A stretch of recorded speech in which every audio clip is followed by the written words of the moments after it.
Di video ini gue mau ngasih tahu alasan kenapa lu tidak atau belum sukses.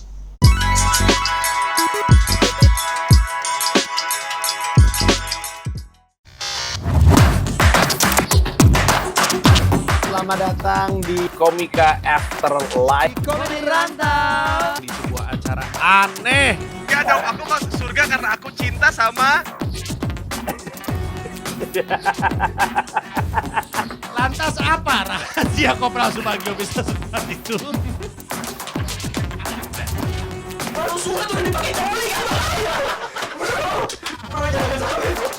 Anda ngomong gitu. Saya juga ular, belajar dari ular, kobra. Karena kalau misalnya mati, mobilnya mau dijual katanya. Dulunya tuh berarti ya banyak airnya. Air apa? Kelapa. Bener. Biasanya kalau tukang kelapa Ditepok.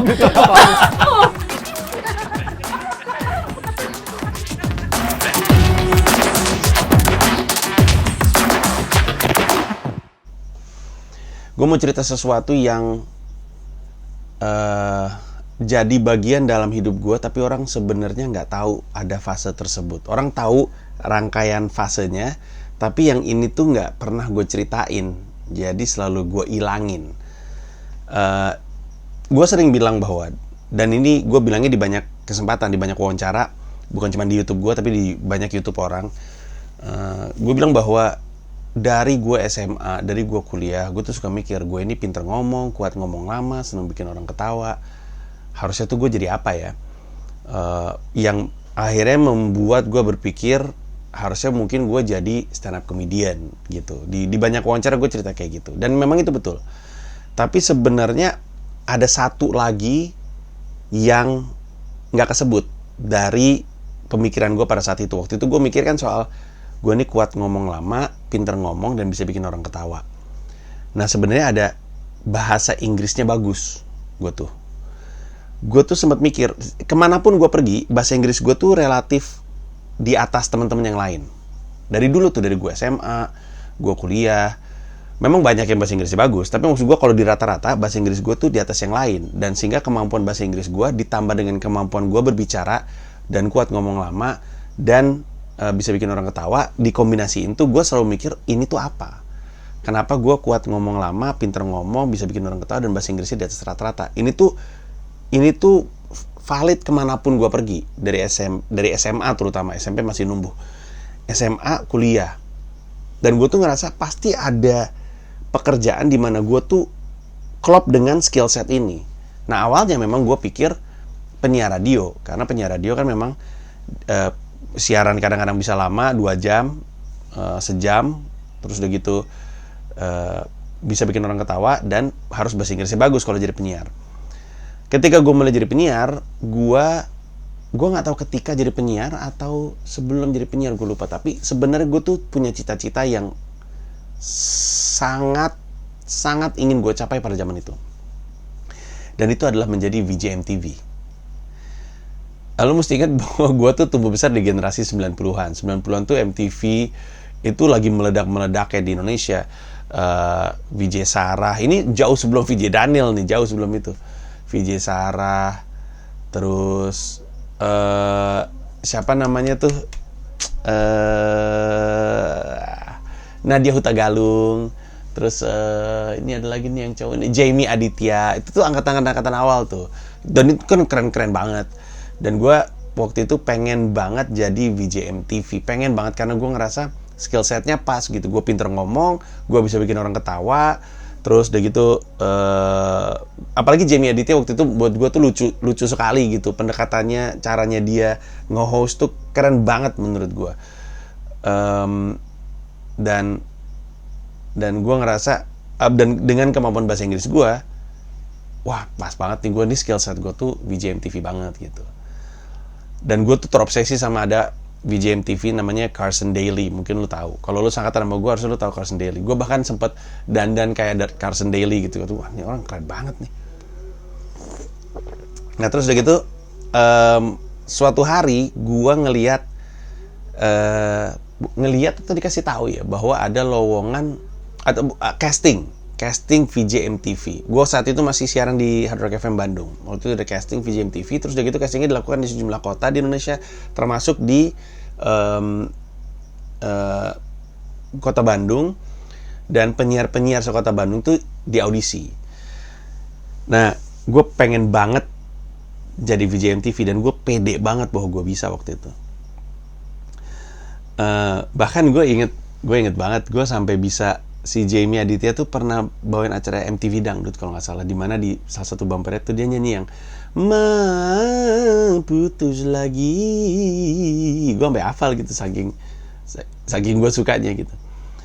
Terus gue ikutan audisi, terus waktu di audisi di audisi Bandung, gue masuk kayak semacam babak final gitu. Terus gue ngeliat pesaing-pesaing gue. Terus gue ngeliat, kalau ngomong mah ya udah 11-12 lah mungkin ya. Penampilan ya udahlah, oke lah 11-12 lah. Maksud gue tipis-tipis lah, nggak ada yang bener-bener ekstrim gantengnya atau gimana gitu. Tapi bahasa Inggris gue cukup yakin gue paling bagus di antara yang finalis-finalis ini. Terus hasilnya keluar, gue nggak dapet. Yang dapat ada penyiar lain lah. Dan saat itu tuh gue tuh sedih banget, ngedrop banget, bener-bener drop, ngedropnya. Secara visual kelihatan fisik gue ngedrop. Kecewa sekali, merasa terpuruk sekali, karena gue pikir itu justru cita-cita gue dan gue udah begitu dekat gitu. Kalau gue lolos audisi Kota Bandung, mungkin gue ke Jakarta, gue udah selangkah lebih dekat setidaknya ketemu dengan para produsernya gitu. Dan waktu itu gue inget bos gue di Hard Rock FM Bandung namanya Mas Willy Priyoko. Dia bingung, kenapa lu sedih banget? Ya karena gue pengen banget jadi VJ MTV gitu. Ya berarti lu nggak, mungkin lu ditakdirkan untuk sesuatu yang lebih besar dari VJ MTV. Dan waktu gue denger itu, gue bilang, apa yang lebih besar dari VJ MTV? Sempit sekali ya pemahaman saya terhadap dunia ya. Lebih besar dari VJ MTV, gue ditakdirkan lebih besar dari VJ MTV. Apa yang lebih besar dari VJ MTV, kata gue. Terus dia bilang sesuatu yang saat itu nggak, sama sekali tidak gue pahami. Tapi sekarang nengok ke belakang gue ngerti. Dia bilang, lagian kan lu nggak butuh validasi orang untuk menjadi bahagia. Gue nggak ngerti tuh. Mungkin ya karena gue masih muda juga, umur gue masih 20-an, mungkin 24, 25 kali. Sekitar segitulah. Lalu fast forward, hari ini gue bahagia tanpa validasi orang lain, dan kalau dibilang gue ditakdirkan untuk sesuatu yang lebih besar daripada MTV, menjadi VJ MTV, gue juga nggak tahu apakah yang gue lakukan saat ini lebih besar. Hanya saja sekarang gue punya pemahaman semua tuh ya penting-penting, semua juga besar. Bukan jabatannya dan bukan pekerjaannya yang membuat lo besar, tapi apa yang lo lakukan dengan itu. Maksud gue bisa aja kan jadi VJ MTV, tapi terus kemudian nggak ada dampaknya terhadap sekitar gue, nggak diingat sama orang. Yakin gue, ada juga pasti VJ MTV yang nggak diingat sama orang juga ada gitu. Dan gue sekarang adalah pelawak, dan terlepas dari gue diingat orang atau enggak, atau berdampak atau enggak, gue sih bahagia sekali dengan hidup gue gitu. Hidup dari melawak itu membahagiakan sekali untuk gue. Nah, kegagalan itu tuh sering banget jadi salah satu bagian hidup, bahkan titik tolak yang penting untuk banyak sekali orang yang kemudian kita anggap sukses. Oprah itu pernah dipecat dari stasiun TV karena dianggap nggak cocok untuk ada di TV. Sekarang Oprah jadi mogul, media mogul gitu. Jadi orang yang show-nya Oprah itu besar sekali. Gimana? Nggak kebayang kan? Orang seperti Oprah sempat dipecat karena dianggap nggak cocok untuk kerja di TV. Lah, dia jadi legendaris karena acara TV-nya kan. Terus Walt Disney pernah dipecat dari koran tempat dia bekerja karena dibilang nggak punya imajinasi. Walt Disney tuh yang bikin Mickey Mouse, Donald Duck, Goofy, Pluto. Kemudian akhirnya IP tersebut jadi gede, terus udah gitu jadi jadi Disneyland, terus udah gitu jadi sebuah perusahaan yang kemudian mengakuisisi Marvel, mengakuisisi IP-nya Lucas kayak Star Wars. Itu semua diawali dari orang yang dibilang nggak punya imajinasi gitu. Terus Hilary Swank itu aktor perempuan, itu dipecat dia dari Beverly Hills 90210, tapi season sana-sana lah, bukan yang awal-awal nenenet, bukan gitu, rada mundur-mundur dikit. Dia dipecat dari situ. 3 bulan kemudian dia dapat peran film Boys Don't Cry. Kalau itu film keren gila, yang kemudian mengubah karirnya dia. Michael Jordan itu dikeluarin dari tim basketnya, 9th grade, berarti apa, SMA ya, dikeluarin karena tidak cukup baik gitu. Dari 12 pemain yang ada, dia nggak lebih baik daripada 12 lainnya. Ini Michael Jordan gitu. Jadi kita tahu Michael Jordan itu siapa hari ini, tapi dia sempat dikeluarin dari tim basket SMA-nya karena dianggap nggak cukup baik gitu. Kelas 9 tuh berarti kelas 3 SMA ya. 7, 8, 9, iya bener. The Rock pernah dikeluarin dari tim CFL. CFL tuh kayak level kayak NFL, American Football, tapi di liga di bawahnya gitu. Kali kayak Liga Inggris kan ada Premier League, ada di bawahnya gitu. Padahal cita-cita dia itu masuk ke NFL gitu. Terus jadi dikeluarin dari tim tersebut, dipecat karena dia nggak cukup bagus, cuman punya duit dikit. $7, $7, makanya ada jadi nama perusahaannya dia, $7, PT $7 Widyatama kayaknya. Nama PT-nya. PT $7 Mandiri. Tapi kemudian sekarang dia jadi abis itu dia gede namanya di SmackDown, kemudian jadi aktor, kayaknya hari ini aktor dengan bayaran terbesar, aktor laga dengan bayaran terbesar. Cerita kayak gini banyak sekali. Jerry Seinfeld ditolak untuk manggung di Comedy Store, sekarang jadi seperti apa, banyak sekali. Nah, sampai sini mungkin lo akan berpikir bahwa kalau lu bilang, Ji, kegagalan adalah bagian dari menjadi sukses, gua mah gagal banyak, kata lu gitu kan. Gua gagal banyak, bertubi-tubi gua gagal. Berarti gua bisa sukses dong. Nah, sebenarnya yang mau gue sampaikan tuh bukan di aspek kegagalannya, tapi ada 2 faktor yang jadi penentu apakah lu sukses atau enggak. Yang pertama adalah kemampuan lu untuk bangkit dari kegagalan tersebut. Kemampuan lu untuk mengubah apa yang tadinya jadi cita-cita awal lo. Gimana cara ngomongnya? Jadi kayak kalau gagal mah udah pasti kan. Bangkit ya oke lah. Kadang-kadang waktu akan memulihkan rasa sakit kita, kemudian kita bisa mulai berjalan kembali. Tapi yang salah satu bagian yang paling penting dari kegagalan tersebut adalah kemampuan kita untuk berdamai terhadap kegagalan tersebut sebagai bagian dari, bukan cuma bagian dari hidup kita, bagian dari salah kita. Jadi yang pertama kan mesti bangkit kan, tapi yang kedua adalah bagian dari kita bisa menuju sukses adalah kemampuan kita untuk bilang bahwa ya ini salahnya di gua, ada yang salah di gua gitu. Gue tuh percaya bahwa kalau lu gagal terus lu nyalahin orang lain terhadap kegagalan lu berjalan menjauh dari sukses. Salah satu syarat untuk bisa sukses adalah kalau lu bilang kepada diri lu sendiri terhadap kegagalan yang lu alami, salahnya salah gua. Walaupun sebenarnya salah orang, tapi lu harus salahin diri lu sendiri. Karena sebenarnya kalau dipikir-pikir, sebenarnya ada peluang di mana lu sebenarnya bisa mengubah keadaan. Emang sebenarnya ada salah lu juga di situ.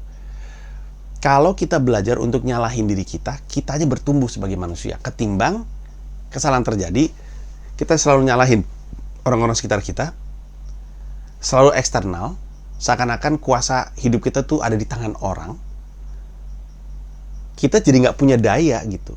Seakan-akan kita nggak megang takdir kita sendiri, seakan-akan takdir kita tuh di tangan orang gitu, seakan-akan kita percaya bahwa orang lain yang menentukan takdir kita, padahal enggak. Ketika kita gagal atau ketika kita salah, kita tuh harus bilang salah gue, karena berhasilnya gue juga karena gue, bukan karena orang lain. Kalau kita mau bilang berhasilnya karena gue, berarti gagalnya juga karena gue. Ada yang salah dari diri gue. Ada satu momen dalam satu perjalanan hidup gue yang sebenarnya salah. Dalam tindakan gue, keputusan gue ada yang salah. Harusnya gue perbaiki gitu. Gue coba untuk kasih gambaran deh. Misalnya lu lagi naik mobil berempat. Terus yang nyetir bilang mau makan di mana, terus lu bilang terserah. Terus yang lain juga bilang terserah, terus ada satu orang yang bilang ada satu restoran enak banget nih. Tapi gue belum pernah. Tahu dari mana enak? Orang-orang pada bilang enak. Mahal tapi kan masa nggak enak sih? Orang-orang bilang enak, rasanya harganya mahal, harusnya enak lah. Udah kita kesana aja gitu. Gimana yang lain? Terus bilang terserah gitu. Lu berangkat ke sana, lu bayar mahal, ternyata emang nggak enak. Nah, terhadap kesialan yang terjadi, lu kan udah bayar kan, duit lu kan udah keluar. Itu kan sebuah kegagalan atau kesalahan. Terhadap kesalahan itu, tentu kita bisa nyalain orang lain. Lu yang rekomendasiin. Tapi kalau misalkan kita bilang bahwa ini salah kita jadi mikir, oke, dalam kejadian barusan itu ada salah gue. Harusnya gue nggak bilang terserah. Harusnya gue berpendapat bahkan. Harusnya gue bilang bahwa ya kan mahal belum tentu belum tentu enak. Ntar kita udah keburu bayar, ternyata nggak enak gimana gitu. Jadi selalu ada peluang di mana lu tuh sebenarnya bisa mengubah keadaan, memberi dampak sama hasil akhirnya sebenarnya. Tapi lu memutuskan untuk enggak. Lu memutuskan untuk bilang terserah. Seandainya mungkin lu sempat mikir, sebenarnya sih gue pengen McDonald's aja gitu. Tapi lu nggak ngomong karena nggak enak atau karena satu dan lain hal sehingga lu tahan. Akhirnya kejadian yang barusan itu gitu. Nah ini sebenarnya contoh kecil dan mungkin kurang tepat, tapi moga-moga lu kebayang. Intinya adalah dalam setiap kesalahan yang terjadi, kegagalan terjadi, sebenarnya lu tuh punya peluang untuk mengubah keadaan. Yang peluang untuk mengubah keadaan itu cuma bisa disadari kalau lu selalu punya kemampuan untuk nyalahin diri lu sendiri. Pasti ada salah gua di situ. Karena setiap kali lu nyalain orang lain, lu naruh kuasa terhadap hidup lu itu di orang lain gitu. Nanti sukses juga karena orang lain. Bukan karena, padahal enggak. Sukses tuh karena lu. Sama kayak gue terhadap VJ MTV gue gitu. Gue sedih banget karena gue tidak diizinkan orang untuk jadi VJ MTV, yaitu yang membuat gue bahagia. Padahal lama-lama setelah gue pikir-pikir, kenapa gue harus jadi VJ MTV untuk bahagia kan? Sebenarnya ada jalan lain gitu. Itu gue inget banget ya. Gue lama banget tuh berdamai dengan keadaan itu. Karena waktu itu tahun berikutnya tuh sempat ada audisi lagi untuk VJ MTV. Terus gue kayak rada-rada trauma, ikutan gak. Akhirnya gue memutuskan untuk enggak, karena gue belum berdamai dengan kegagalan yang kemarin. Tapi akhirnya gue bilang sama diri gue sendiri bahwa salah ketika gue berpikir gue tuh emang cuman harus jadi VJ MTV. Mungkin gue tuh skill setnya tuh untuk sesuatu yang lain. Belakangan gue ketemu stand up, itu pun gak langsung gue lakuin karena gue gak ngelihat orang lain stand up kan. Gue sadar ada yang salah di gue, dan kemampuan gue untuk nyalahin diri gue sendiri itu yang membawa gue maju gitu. Dan ini adalah sesuatu yang menurut gue krusial kalau misalkan kita pengen sukses. Kalau kita pengen sukses, setiap kegagalan yang terjadi sama diri kita, yang kita lakukan, itu pasti salah kita. Jangan nyalain orang. Pokoknya untuk semua kesialan jangan nyalain orang. Ya gimana? Habis ini gini-gini sih, habis itu gitu-gitu sih, sini gini-gini sih. Kalau semua orang mulu yang jadi alasan lu nggak berhasil, lunya nggak bertumbuh. Pada saat lu bilang salah gua, lu selalu menganalisa gimana sebenarnya gue bisa mengubah keadaannya. Ntar gue nggak kayak gini nih. Yaudah deh, ini salahnya. Harusnya gue tadi begini, harusnya gue begitu, harusnya gue melakukan ini, harusnya gue lebih ini, harusnya gue lebih itu. Sehingga itu membuat lu bertumbuh jadi seseorang. Lain kali lu ngelakuin sesuatu, lu jadi lebih matang. Kayak nyetir deh. Ketika lu ditabrak sama seseorang di jalan raya, tentu yang salah mungkin yang nabrak gitu. Dan lu bisa aja nyalahin orang itu. Tapi kalau lu jadiin kejadian itu sebagai pembelajaran, lu pikir salahnya di mana, salahnya lu di mana, lu akan lebih hati-hati ketika nyetir lagi gitu. Lain kali, gue inget nih waktu itu sempat ada orang nyamber. Lebih baik gue hati-hati dulu gitu. Dalam belok kanan atau belok kiri atau muter balik atau apapun itu. Karena lu inget apa yang waktu itu terjadi, dan lu sempat ngelihat ada peluang di mana lu bisa mengubah kejadian tersebut. Itu jadi modal evaluasi, sehingga kedepannya nanti lu nggak kejadian hal yang sama. Karena lu lebih berhati-hati. Nah, kemampuan kita untuk nyalahin diri kita sendiri terhadap semua hal terutama yang jelek-jelek dan yang buruk-buruk, itu menurut gue adalah kemampuan terpenting untuk membawa lu sukses, membawa lu untuk jadi orang yang lebih baik gitu, bertumbuh, lebih siap, lebih matang, lebih kuat gitu, untuk kemudian jalan menuju apapun yang lu inginkan. Enaknya kesuksesan yang terjadi sama lu itu adalah karena lu, bukan karena pemberian orang. Tapi itu juga berarti kegagalan juga karena lu, bukan karena pengaruh orang. Semoga dipahami ya, semoga gue ngomongnya rada jelas. Dan ini juga cuman sesuatu yang ada di kepala gue, belum tentu benar, tapi kalau misalnya bisa ada manfaat sih ya bagus lah. Karena gue pengen lu sukses juga. Karena kalau misalkan lu bisa mendapatkan kesuksesan yang lu cita-citakan, bahagia hidup lu. Dan semakin banyak orang bahagia, semakin enak hidup di Indonesia. Karena yang bikin orang nggak enak tinggal di kita adalah karena berseliweran orang-orang sedih dan orang-orang yang merasa terpinggirkan dan terkalahkan gitu. Orang-orang yang sedih di dunia dan mencari kemenangan-kemenangan kecil di dunia maya gitu. Nah, ini yang kita kurangin gitu. Moga-moga ada manfaatnya. Thank you.